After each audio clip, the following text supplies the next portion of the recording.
오늘도 차가운 날씨에 주의 전에 나오신 여러분들을 환영합니다.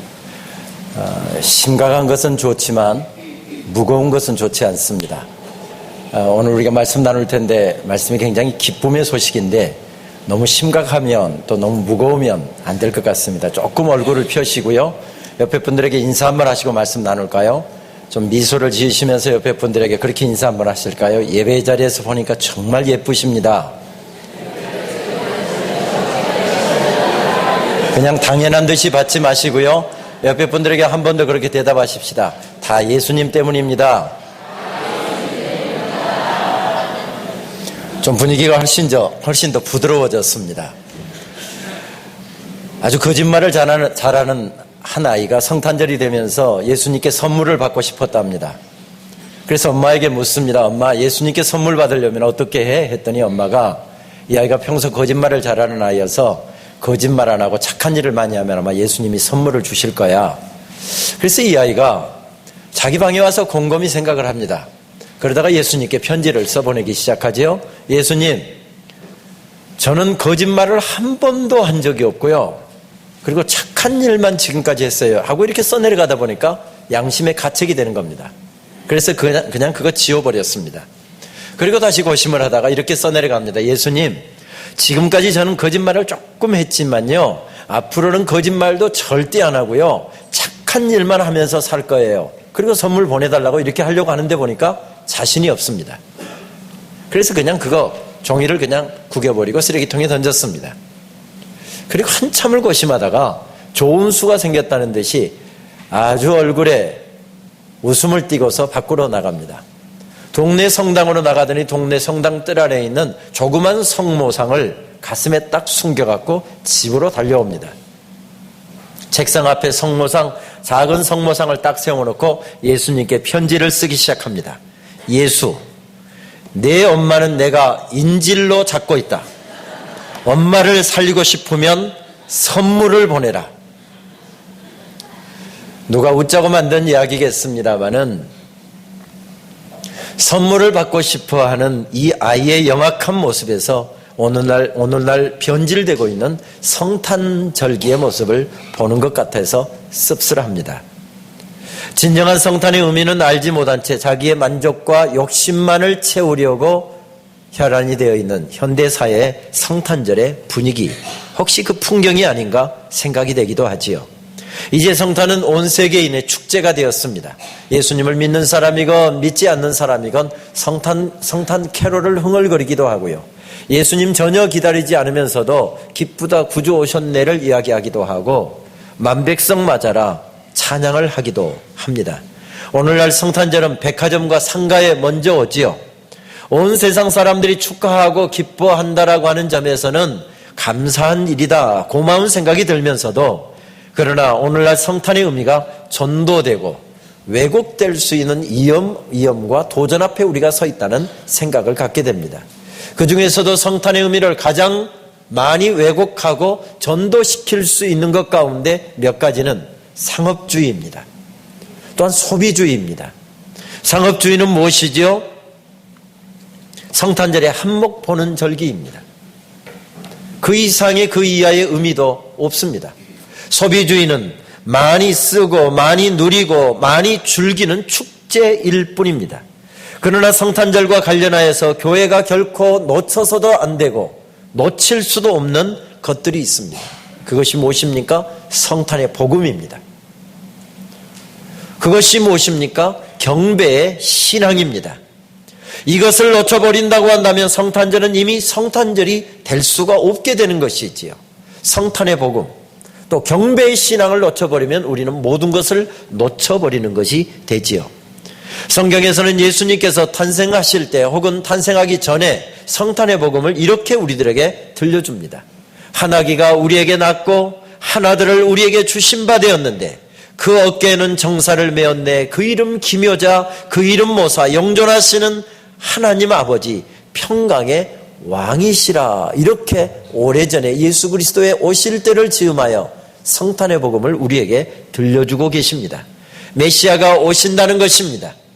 아기 예수로 오시는 메시아, 그분이 오시면 그 어깨에는 하나님을 떠나서 죄악 가운데 살고 있던 모든 사람들의 구원의 문제를 해결할 그 정사가 놓여 있다는 것입니다.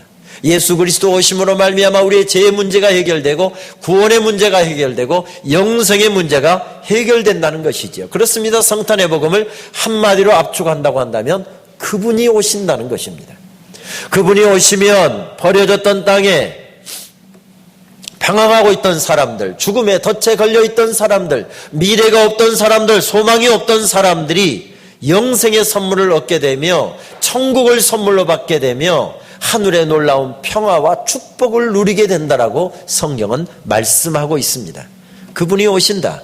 그분이 영생의 선물을 가지고 이 땅에 오고 계신다. 인간의 몸을 입고 오고 계신다. 이것은 바로 성탄의 복음의 핵심적인 내용이죠.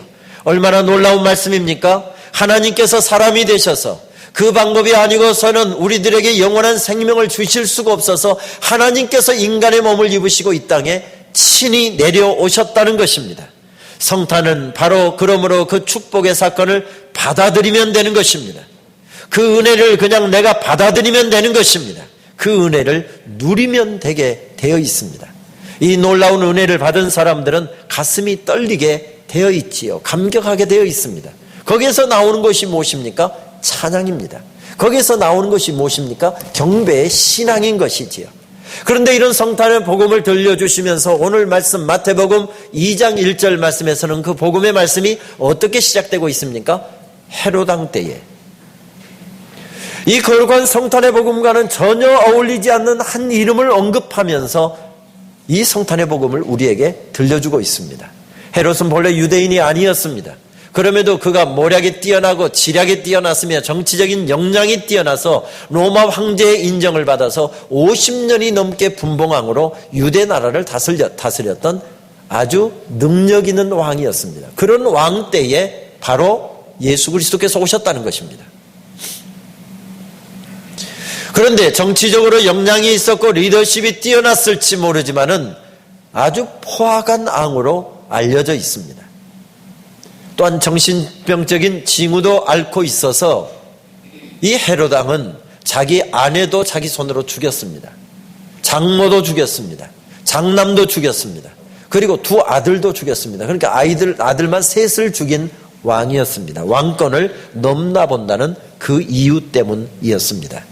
이렇게 정치적으로 암울하고 사회적으로 가장 어둡던 바로 그때에 주님께서 이 세상에 오셨다는 것입니다.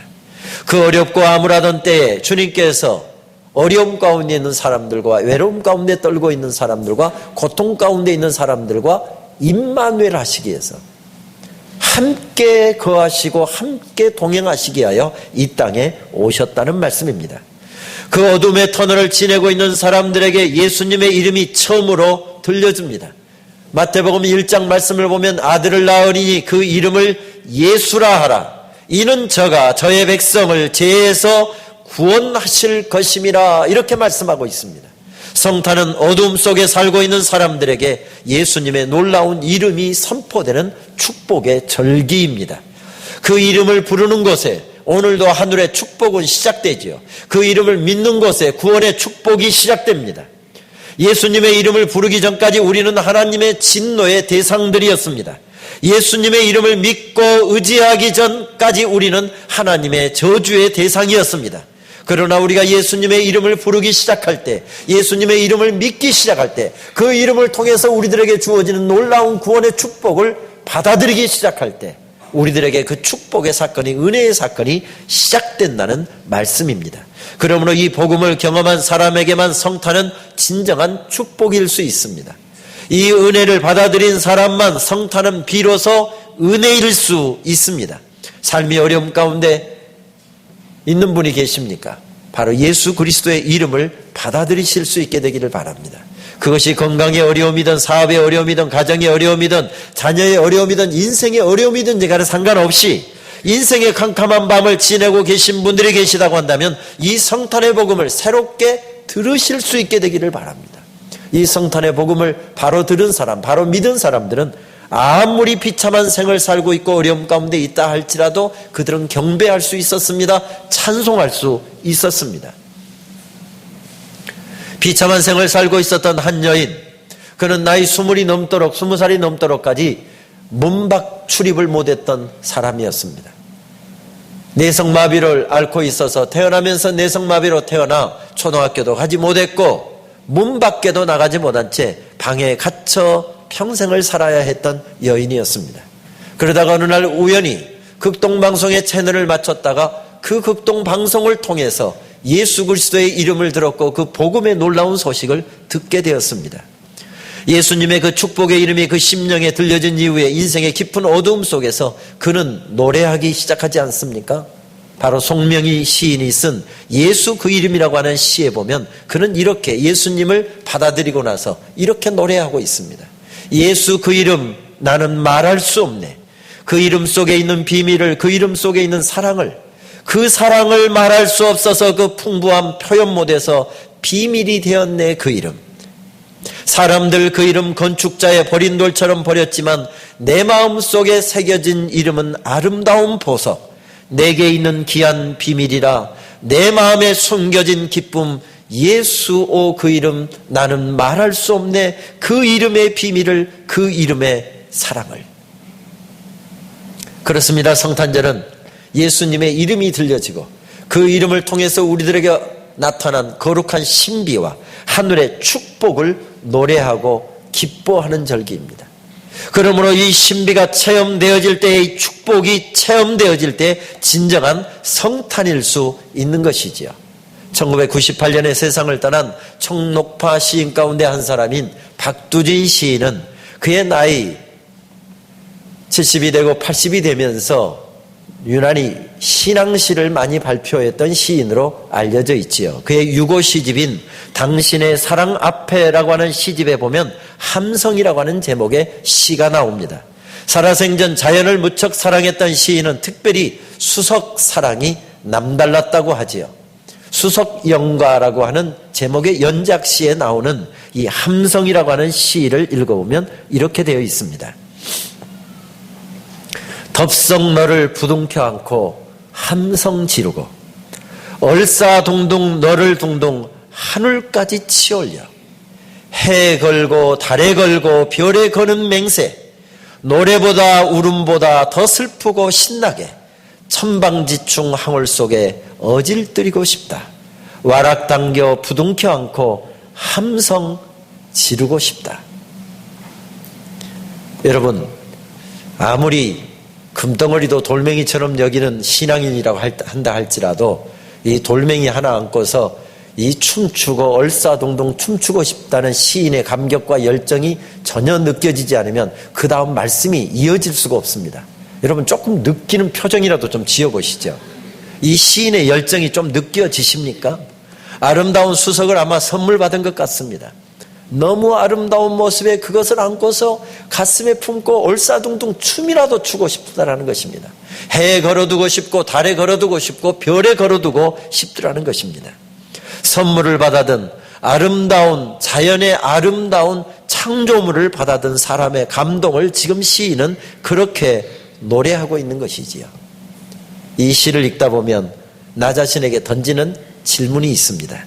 놀라운 하늘의 선물을 받아진 나에게도 이런 감격이 있는가? 놀라운 선물을 받아든 이 아름다운 절기에 함성이라도 지르고 싶은 마음이 정말 나에게 있는가? 정말 성탄의 복음을 들었다고 한다면 우리는 이것을 스스로 물어야 하고 대답해야 할 것입니다. 이 놀라운 사랑을 알기 전 우리에게는 그런 감격이 나오지 않을 수도 있습니다. 하늘 사랑에 점화되어 전율이 저절로 일어나는 놀라운 감격이 없다고 한다면 성탄은 이미 우리들에게 성탄이 될 수 없는 것이지요.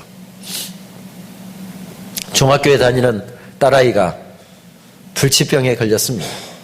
혈액암의 일종인 이 병은 전 세계에서 불과 몇 사람밖에 앓지 않는다는데 하필이면 우리 예쁜 딸이 그 몹쓸 병에 걸린 것입니다. 제 피기도 전에 시들어가고 있는 딸의 손을 잡으면 가슴이 미어지는 것 같았습니다. 집을 팔고 재산을 다 정리해서라도 딸의 생명은 살려주고 싶은데 좋다는 병원 다 찾아다녀보고 용하다는 의사들 다 만나보았지만은 한결같이 듣는 대답은 한 가지였습니다. 불치의 질병이라는 것입니다. 치료제가 없다는 대답이었습니다. 그 아버지가 오래전 강남에서 제가 목회하던 저희 교회 집사님과 친구였습니다. 그때 저희 교회는 장로님 한 분이 미국 회사에 컨설턴트로 일하는 분이 계셨는데 미국에서 한 6개월, 한국에서 한 6개월 이렇게 미국과 한국을 오가시면서 사업을 하시는 분이 계셨습니다. 그 장로님이 미국에 계실 때에 그 집사님이 이 안타까운 소식을 듣고서 미국으로 전화를 했습니다. 장로님, 이런 기가 막힌 일을 당한 친구가 있는데 미국은 우리 한국보다 의료 수준이 조금 더 발전되어 있으니까 혹시 미국에 치료 방법이 있는지 치료제가 있는지 장로님 좀 알아봐 주시면 좋겠습니다. 정말 제 친한 친구인데 제가 맨발을 벗고서라도 이 친구를 도와주고 싶어서 장로님 전화했으니까 바쁘시겠지만 좀 백방으로 알아봐 주시면 좋겠습니다. 그 장로님은 절박한 이 이야기를 듣고서 평소 가까이 지내고 있는 미국인 의사에게 그런 사실을 털어놓으면서 좀 알아봐 달라고 부탁을 했답니다. 그런데 놀랍게도 그 의사가 그 병의 전문가였고 그 병의 치료 방법을 찾기 위해서 오랫동안 연구하고 있는 중이었습니다. 그 의사가 이야기하기를 최근에 치료제를 발명하여서 임상 실험 중인데 2가지만 약속해 주면은 그 약을 무료로 제공해 주겠다는 것이었습니다. 지금 임상 실험 중이기 때문에 부작용에 대한 어떤 리포트가 전혀 나오지 않았다는 것입니다. 그러니까 부작용에 대한 부담을 안아줄 것. 두 번째는 영어를 잘하는 한국인 의사를 세워서 우리들의 지시를 받아서 치료하고 투약을 하고 이렇게 할 수 있도록 약속을 해준다고 한다면 이 약을 바로 보내주겠다는 것이었습니다. 부모가 동의를 했습니다. 그리고서 드디어 그 약을 구해서 장로님이 달라스 공항에서 김포 공항으로 대한항공편으로 그 약을 보냈다는 소식을 듣습니다. 수십만 불을 주어도 한국에서는 구할 수 없는 약이 임상실험 중이기 때문에 무료로 보내줬습니다. 달라스 공항에서 대한항공편으로 그 약을 보낸 다음에 장로님이 이 집사님에게 전화를 했습니다. 약을 대한항공 무슨 편으로 지금 보냈으니까 공항에 나가서 몇 월 며칠 몇 시에 그 약을 찾으면 좋겠다. 그 소식을 전해 들은 그 부모는 딸을 부둥켜 안고 펄쩍펄쩍 뛰면서 그렇게 감격을 합니다. 예진아, 이제 너는 살았다. 약이 오고 있단다. 내일이면 김포공항에 그 약이 도착한단다. 약이 오고 있다. 그 약만 오면 너는 산다. 너는 산다. 너는 산다. 죽어가는 아이에게 약이 오고 있다는 소식은 복음입니다. 그러나 여러분, 그 약과 예수님의 이 성탄 사건, 성육신 사건을 비교하지 맙시다. 어찌 인간의 질병을 고칠 수 있는 한 약에다가 예수 그리스도를 비교라도 할 수 있다는 말입니까? 그런데 문제는 죽을 병에 걸려있는 사람이 살 수 있는 약을 보내었다라고 할 때 춤을 추고 감격하고 기뻐하는데 그것보다도 훨씬 더 놀라운 선물과 축복이 우리들에게 주어졌는데도 그 약을 받아든 그 복음의 약을 받아든 우리들에게는 감격이 없고 기쁨이 없다라고 하는 것이 문제가 될 수 있습니다. 20년 전 담임 목회하던 때의 이야기니 그 아이는 이제 아마 30대 중반이 돼서 결혼을 하고 가정을 꾸린 아이가 되었을 것입니다. 약이 오면 산다, 약이 오면 산다 외치던 그 아이는 약을 받았고 그 처방을 따라서 약을 복용했고 그 미국인 의사의 지시에 따라서 치료를 계속했더니 깨끗하게 고침 받았습니다. 그분이 오신다. 성탄은 죽어가던 우리를 살리시기 위해서 하나님께서 복음의 약을 이 세상에 보내신 절기입니다. 어찌한 질병을 치료할 수 있는 약으로 우리 주님 예수 그리스도와 비교나 할 수 있겠습니까마는 우리가 이해를 쉽게 하기 위해서 죽을 우리를 살리시기 위해서 하늘에서 우리들에게 약을 보내주셨다는 것입니다. 복음의 약을 보내셨다는 것이지요.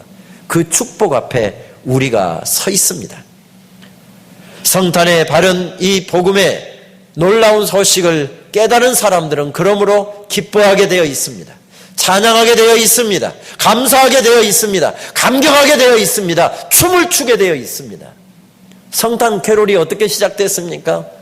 둥그렇게 함께 손을 모으고 손을 잡고 덩실덩실 춤을 추면서 불렀던 노래가 바로 성탄 캐롤의 처음 시작이었습니다. 그러니까 차분하게 이렇게 앉아서 기쁘다 구주 오셨네를 외치는 것이 아니라 온 성도들이 손에 손을 연결하고 덩실덩실 춤을 추면서 기쁘다 구주 오셨네 이것을 외치는 것이 바로 성탄 캐롤의 시작이었다는 것이죠. 어떤 교회 목사님이 예배 시간에 교회 소식을 이렇게 알리셨습니다. 어제 원로 장로님께서 하나님의 부르심을 받아 세상을 떠났습니다. 내일 아침 7시에 발인 예배가 있겠습니다. 우리 사랑하는 장로님 가시는 마지막 길에 많이 참석해 주시기 바랍니다. 이제 다 함께 일어나셔서 179장 찬송 이 기쁜 소식을 온 세상 전하세를 부르심으로 예배를 마치겠습니다. 여러분 감이 안 옵니까? 큰일 날 목사님이잖아요. 원로 장로님이 돌아가셨는데 이 기쁜 소식을 온 세상에 전하자는 것입니다. 어떻게 이렇게 기가 막히게 매치가 되는 것입니까? 여러분 우연히 매치된 이 기쁨의 소식 말고요. 어떻게 말하다 보니까 이렇게 되어진 것 말고 남들이 기쁘다고 하니까 기쁜 모양이다 하는 그런 기쁨 말고요. 우리의 영혼이 예수 그리스도로 말미암아 살아난 기쁨과 감격을 가지고 바로 경배할 때 성탄은 바로 성탄이 될 수 있다는 말씀이지요. 오늘날 예수님이 빠져버린 성탄이 문제가 되고 있다고 한다면 첫 번째 성탄절도 마찬가지였습니다. 예수님께서 탄생하시던 때에 오시는 예수님에 대해서 사람들은 별 관심이 없었습니다. 고향에 호정령이 내려서 고향으로 다 돌아가서 호적을 하라고 하는 로마의 명을 따라서 자기 고향으로 모두가 다 찾아갔는데 그것은 예수님의 육신의 부모였던 요셉과 마리아도 마찬가지였습니다. 고향이었던 나사렛 땅에 찾아갑니다. 조용하던 산골에 호적을 하기 위해서 각처에서 몰려든 사람들로 북적댑니다. 방을 얻으려고 혈안이 되어 있습니다. 사람들은 그렇게 몰려든 사람들에게 자기 안방도 내주고 건너방도 내주고 한몫 보는 절기였습니다. 그런데 배가 불러서 출산을 앞둔 마리아가 아무리 출산할 방을 구해도 사람들은 방 한 칸 내놓지를 못합니다. 한몫 보려는 상업주의에 사로잡혀 버리자 하늘 보좌를 버리시고 낳고 천한 몸으로 오시는 예수님께서 이 세상에 오실 때가 되었지만 아무도 그분을 맞이하지 않아서 예수님은 마국간에 태어나실 수밖에 없었습니다. 그러나 어둠 속에도 한 줄기 별빛은 있듯이 예수님 탄생하시던 그때에 놀랍게 성탄을 맞이하는 사람들의 모습을 오늘 말씀은 우리들에게 들려주고 있습니다. 날씬하게 있게 경배하기 위해서 강생하신 하나님의 독생자를 예배하기 위해서 산을 넘는 사람들을 우리들에게 소개해 줍니다. 물을 건너고 있는 사람들의 모습을 우리들에게 알려줍니다. 그러나 성경은 이 아름다운 신앙의 사람들에 대한 이름도 배경도 정확히 우리들에게 알려주고 있지 않습니다. 다만 전설이나 문학을 통해서 그들의 이름에 대해서 들을 수 있을 뿐입니다. 성경은 그들에 대해서 그렇게 소상히 소개하지 않습니다. 가장 아름답게 성탄을 지키고 있는데 가장 아름답게 주님을 경배하고 있고 예수님을 영접해드리고 있는데도 불구하고 성경은 왜 이렇게 이들에 대해서 인색한 것일까요? 우리 수고하시는 원로 장로님들, 원로 권사님들, 노 집사님들 정말 교회를 섬기기 위해서 허리띠 졸라매 가면서 가난하고 어려웠던 그 시절에 교회를 위해서 충성하신 분들 교회가 높여드리고 그들의 수고를 기억하고 감사하는 마음을 갖고 있는 거 얼마나 소중한 일이겠습니까? 그런데 전혀 기억하지 않고 있는 모습입니다. 왜 그럴까요? 성경은 왜 이렇게 인색하는 것일까요? 전에 저는 미국에서 공부할 때 미국 버지니아주의 리치몬드에서 출석하던 한 미국 교회는 한 1200명 정도 모이는 교회였는데 부활절과 성탄절이면 그 드라마 프로젝트를 통해서 온 도시를 향해 이 부활의 복음, 성탄의 복음을 전하던 교회였습니다. 1200명 정도 이렇게 출석하는 교회인데 이 드라마에 스태프들을 빼고 그 출연진들만 어느 날 순서지에 실려있는 이름을 숙세해보았더니 500명이 넘는 것을 보았습니다. 교회에서 한다고 해서 어떤 조그마한 드라마가 아니라 1시간 반에서 2시간이 음악과 춤과 여러 대사와 이것들을 통해서 이 부활의 복음과 예수 그리스도의 성탄의 복음을 드라마로 만들어낸 내용인데 정말 감동이었습니다. 유치부 아이부터 시작해서 80대의 나이가 지긋하신 성도들까지 다 참석해서 3달, 4달 준비를 해서 온 세상을 향해 드라마를 통해 복음을 전하고는 했습니다.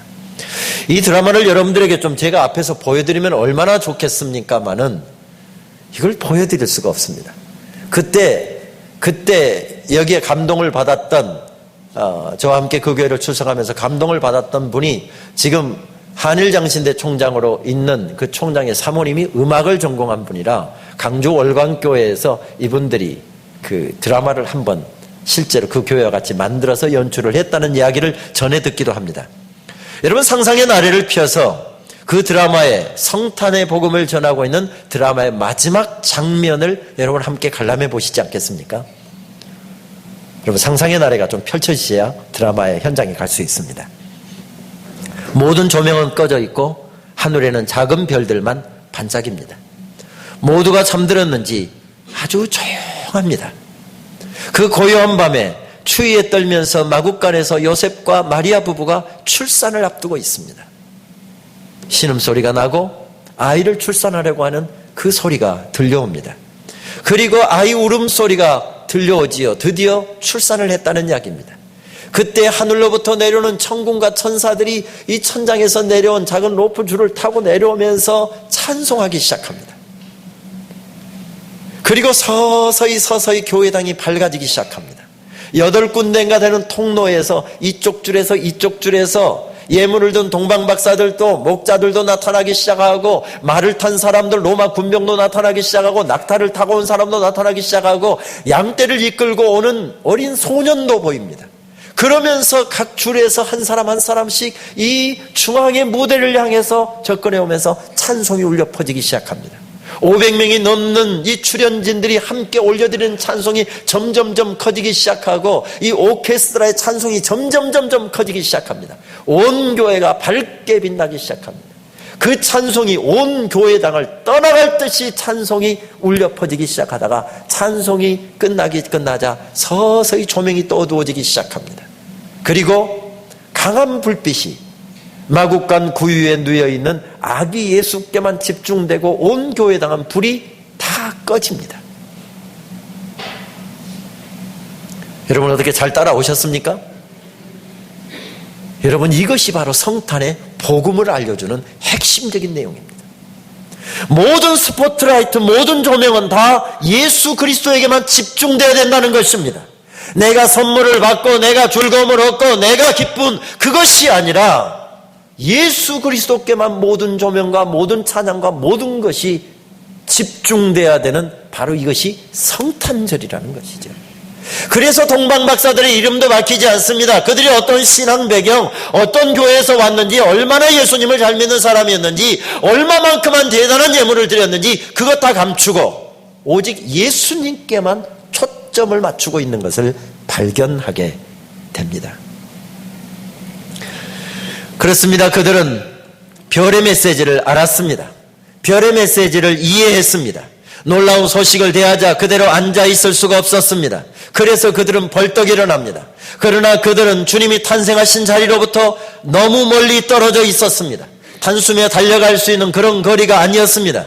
그러나 얼마나 멀리 떨어져 있느냐, 그것은 예수님을 만나는 데 전혀 문제가 되지 않았습니다. 내 나이가 얼마나 들었느냐, 그것도 문제가 되지 않았습니다. 내가 어떤 상태 가운데 있느냐, 그것도 문제가 되지 않았습니다. 예수님을 사모하고 예수님을 경배하려고 하는 마음으로 충만한 사람들은 거리도 극복됩니다. 환경도 극복됩니다. 내 건강 상태와 내 삶의 상황들도 극복될 수 있기 때문에 그렇습니다. 다만 우리의 가슴이 성탄의 복음을 듣고 정말 가슴이 붉어졌느냐, 뜨거워졌느냐, 주님께 대한 감사의 마음으로 충만하느냐, 이것이 문제가 될 뿐입니다. 저는 강원도 화천 지역에 참 훈련이 많은 부대에서 군대 생활을 했습니다.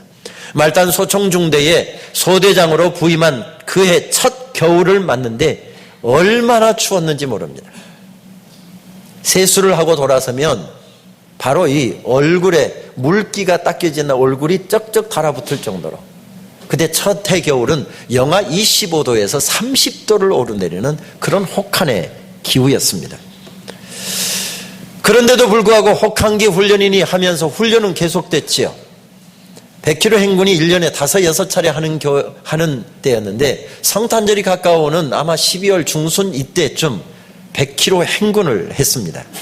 그때 제가 추운 지역으로 부임을 했기 때문에 그때 사귀고 있었던 여자친구가 마스크를 온 얼굴을 가릴 정도로 아주 큰 마스크를 두툼하게 짜고 그 안에다가 그 거즈를 아주 몇 겹으로 돼서 아주 두툼한 마스크를 하나 보내주었습니다. 100km 행군을 하는데 100km를 하면 10분 쉬고 50분 걷고 해서 32시간에서 33시간이 걸리죠. 그러니까 밤잠을 자지 못하고 하악산을 새벽 2시, 3시경에 넘는데 이 하악산 험한 이 산등성이를 넘어서 이 부대로 복귀를 해야 되는데 뭐 잠을 못 자고 계속 걷다 보니까 병사들이 졸면서 그런 겁니다. 문제는 그렇게 졸다가 계곡으로 굴러떨어지면 큰 사고가 나기 때문에 소대장의 책임은 앞으로 뒤로 가면서 이 졸고 있는 친구들을 깨우는 것이었습니다. 제가 앞에서 병사들을 선도해 나가다가 새벽 2시, 3시니까 졸릴 시간이어서 병사들이 졸고 있는 병사들이 없는가를 살펴보기 위해서 뒤로 이렇게 나왔는데 가만히 보니까 이 입김에 의해서 온 모자 뒤집어 쓴 이 온 얼굴이 얼음꽃으로 가득 피어 있습니다. 그런데 가만히 보니까 저 혼자만 마스크하고 이 마스크 해봐야 뭐 군대 마스크 얇으니까 그거 그냥 해봐야 아무 소용도 없고 얼음으로 가득 이 얼음꽃이 피어 있으니까 그거 다 주머니에 집어넣고 그냥 얼굴이 새파랗게 되고 병사들이 하는데 소대장만 혼자서 마스크를 끼고 있는 겁니다. 제가 그래서 미안해서 그냥 그거 벗어갖고 얼마 전에 갓 전입원 이등병에게 벗어서 주었습니다. 그리고 행군 마치고 와서 제 여자친구에게 편지를 썼습니다. 두툼한 마스크를 보내주어서 100km 행군을 하면서 얼마나 도움이 됐는지 모른다. 근데 부탁이 하나 있는데 우리가 24일 날 소대 성탄절 회식이 있는데 그때까지 선임하사까지 포함해서 저까지 하면 34명이었는데 33개의 마스크를 좀 떠서 보내줄 수 있느냐. 대신 나에게 보내줬던 마스크하고 똑같은 사이즈, 똑같은 두께로 좀 떠서 보내주면 좋겠다. 그때 편지를 보냈던 때가 12월 15일께였습니다. 그러면 가는데 3-4일 걸리고 또 다시 소포로 보내는데 2-3일 걸린다고 한다면 못해도 이 마스크를 뜰 수 있는 기간은 불과 성탄절이 10일 남겨놓았으니까 뜰 수 있는 시간은 3-4일밖에 안 되는 겁니다. 남자들 좀 속이 없잖아요. 그냥 뚝딱뚝딱 하면 마스크도 나오고 식사도 바로 나오는 줄 알잖아요. 저도 마스크 그냥 뚝딱뚝딱 하면 나오는 줄 알았습니다. 편지를 보냈는데 정확하게 속달 소포로 24일 날 저녁에 배달이 되었습니다. 보니까 하나를 더 덤으로 했고 중대장 주라고 했는지 덤으로 하나 더 떠갖고 34개 마스크가 두툼하게 돼서 보내왔더군요. 소대 회식하면서 하나씩 이름 부르면서 소대원들에게 나눠줬더니 회식 끝나고 나서 우리 소대원들이 온 중대를 돌아다니면서 이거 우리 소대장 애인이 떠준 거다. 나중에 휴가를 나와서 그 여자친구의 어머니를 만났더니 하시는 말씀이 사랑이 뭐길래 도대체 사랑이 뭔지 저것이 무슨 직장생활 다녀와서 피곤하다고 뭐 아빠 엄마 위해서 뭘 해달라고 하면 피곤하다고 꿈쩍도 안 하던 애가 지 애인이 마스크 떠다 보내달라고 하니까 그것도 사흘 나흘 동안에 그걸 다 떠야 되니까 1-2시간 자고서 밤을 지새워가면서 그것을 떴다는 겁니다. 여동생들이 떠준다고 한다면 안 된다고 내가 떠야 된다고. 그러면서 34개를 손수 3-4일 동안 다 떠갖고 그렇게 보냈다는 겁니다. 그게 고마워서 지금 데리고 살고 있습니다. 문제는 사랑하는 마음입니다. 사랑하는 마음이 있으면 도무지 3-4일 동안에 마칠 수 없는 일도 3-4일 동안에 마칠 수 있게 만들고요. 걸어갈 수 없는 먼 거리도 사랑하는 마음이 있으면 달려갈 수 있게 됩니다. 내 삶의 환경이 아무리 어렵다 할지라도 사랑하는 마음이 있으면, 감격하는 마음이 있으면 그 환경과 여건을 뛰어넘을 수 있게 된다는 말씀이지요. 그렇습니다. 그들이 들었던 메시지는 희미한 메시지였습니다. 어디서 언제 탄생하셨는지도 모르는 희미한 메시지였습니다. 그저 별을 따라서 왔을 뿐입니다. 별의 움직임을 따라서 베들레헴까지 왔습니다. 그래서 왕궁으로 찾아가죠. 당연히 왕궁에서 태어나셨을 것이다 라고 생각한 것이죠. 잘못 찾아간 것이었습니다. 어렵게 찾아간 곳은 종합병원 분만실도 아니었고 산후조리원도 아니었습니다. 마구간이었습니다. 동방박사들이 외형적인 것, 명품의 마음을 빼앗기고 외모의 마음을 빼앗기는 한국 사람들이었다고 한다면 아마 그대로 돌아갔을지도 모릅니다. 그러나 그들이 예수님을 찾고 있는 목적은 분명했습니다. 예수님을 찾아 달려온 목적은 한 가지였습니다. 무엇 때문이었습니까? 경배하기 위해서였습니다. 왕궁에 화려하게 태어난 왕자를 보기 위해서가 아니었고, 대단한 집에 대단한 가문에 태어나서 산후조리원에서 정말 명품 옷을 입고 누워있는 어린 아기를 보기 위해서 달려간 것이 아니라 경배하기 위해서 달려갔기 때문에 그들은 그 모든 것을 극복할 수 있었습니다. 그들은 나신 아기 예수께 경배를 드리기 위해서 생명을 걸고 먼 길을 찾아옵니다. 그렇게 해서 주님을 만납니다. 우리의 생의 목적이 하나님을 경배하고 임마누엘 되신 우리 주님을 경배하시는 일에 초점을 모실 수 있게 되기를 바랍니다. 그렇습니다. 교회의 존재 이유는 하나님을 예배하고 경배하는 데 있습니다. 성도들이 모이는 이유는 한 가지, 하나님을 경배하기 위해서입니다. 경배는 바로 성탄의 복음을 받아들인 사람들이 하나님 앞에서 마땅히 해야 할 일이지요. 은혜를 받은 사람들은 주님 앞에서 나오는 자세부터가 다를 수밖에 없게 됩니다. 우리는 분명한 말씀을 통해서 정확하게 예수님의 성탄의 소식을 듣고 있고 주님을 섬기고 있습니다. 그 성탄의 복음은 오늘도 주님께서 우리를 구원하시기 위해서 오셨다고 정확하게 들려주고 있습니다. 그분이 오신다. 우리를 사랑하셔서 하늘보좌를 버리시고 하나님의 아들이 사람이 되어셔서 내려오신다. 놀라워라, 눈부시어라. 당신의 사랑이, 하늘의 사랑이 어떻게 이 땅에 아기로 오셨습니까? 어떻게 하늘보좌에서 가난한 시골 말구유로 오셨습니까? 고마워라, 가슴 설레어라. 이 축복의 절기를 사는 우리들의 자세는 어떠해야 되겠습니까? 그때 왕궁에 있는 사람도 있었습니다. 대단한 역량을 갖춘 사람도 있었습니다. 사회적으로 출세한 사람도 있었습니다. 대단한 학식을 갖춘 사람들도 있었습니다. 모략과 지략을 가진 정치 지도자였던 헤롯도, 해박한 성경 지식을 가졌던 서기관들도, 예수님의 나실 장소를 정확하게 알아맞혀냈던 말씀에 아주 통달했던 사람들도 서 있었지만 그들은 경배하지 않습니다. 왜 그렇습니까? 지식이 모자라서가 아니었습니다. 가진 것이 모자라서가 아니었습니다. 세상의 출세를 아니해서가 아니었습니다. 성탄의 복음을 정확히 알지 못했기 때문이었습니다. 그러나 동방박사들은 희미하게 알았다 할지라도 성탄의 복음을 들었을 때 그들은 일어납니다. 가장 소중한 것을 들고 일어나지요. 그리고 보배함을 엽니다. 그것들보다도 더 소중한 아기 예수를 찾아 물을 건너고 산을 넘습니다. 무엇 때문이었습니까? 경배하기 위해서였습니다. 그들은 온전히 주님을 영접했고 경배했으며 예물을 드렸고 다시 임마누엘 하시는 주님을 가슴에 품고 삶의 자리로 나아갑니다. 그리고 삶의 자리에서 계속해서 주님을 경배합니다. 그분이 오신다. 성탄의 복음을 듣고 감격하는 그 자리에 우리도 과연 서 있습니까?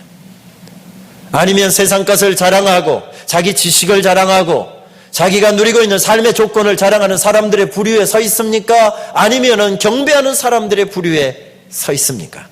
몇 년 전에 애틀랜타에서 공부하고 있을 때 달라스에서 저를 만나시기 위해서 찾아오신 그 장로님을 만났을 때 식사하면서 그 이야기를 장로님이 저에게 들려주셨습니다.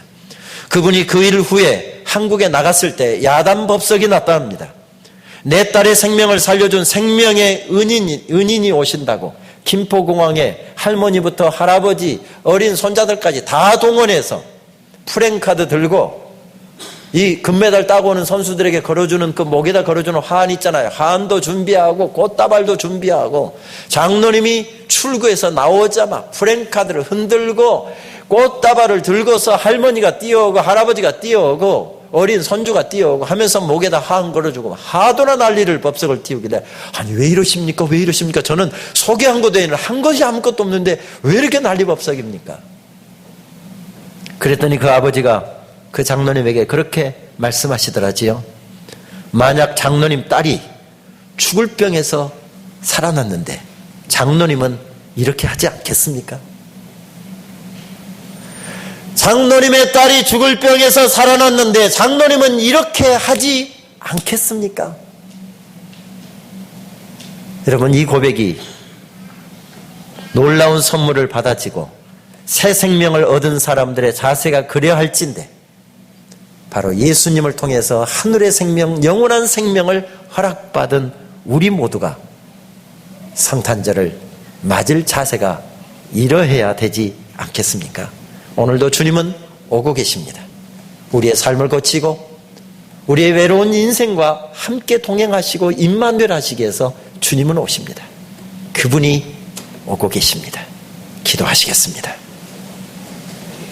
주님 오시는 이 아름다운 절기에 우리 모두가 성탄의 복음을 듣고 일어서게 하여 주시고 어떤 삶의 여건에 있든지 간에 임마누엘 하시기 위하여 오신 그 주님 때문에 춤추는 절기가 되게 하시고 행복한 절기가 되게 하시고 경배의 절기가 될 수 있도록 역사하여 주시옵소서. 목사님이 계시지 않아 마음이 적적하고 마음이 외로울 수 있는 우리 성강교회 특별히 이번 성탄절에 하늘의 큰 축복으로 다가오셔서 한 사람 한 사람 만나 주심으로 춤추는 성강교회 되게 하여 주시고 경배하는 성탄절 될 수 있도록 한 분 한 분들을 주장하여 주시옵소서. 예수님의 이름으로 기도합니다. 아멘.